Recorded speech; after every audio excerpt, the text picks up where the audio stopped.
আমি কি কৰিছো এই মুহূৰ্তলৈকে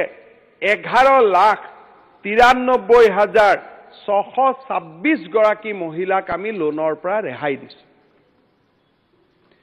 2081 কোটি টকা আমি খৰচ কৰিছো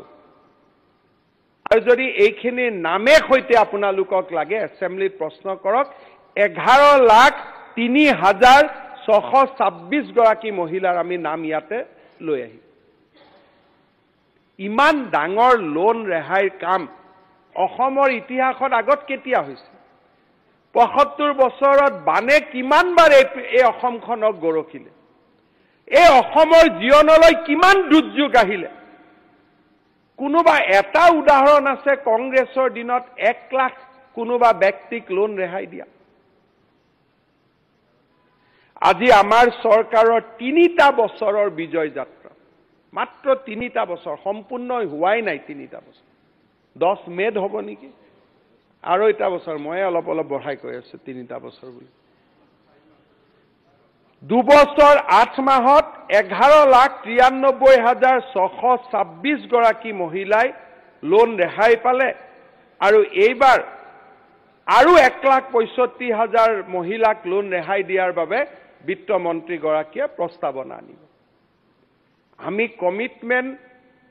কমপ্লিট কৰিহে আমি ইলেকশ্যনলৈকে যাম আমাৰ পৰীক্ষা সদায় নলব এদিনেই পৰীক্ষা দিম মাইক্ৰ ফাইনেন্সৰ লোন ৰেহাইৰ ক্ষেত্ৰত আমি 4টা নীতি অৱলম্বন কৰিছিলো যাতে হাউসে জানে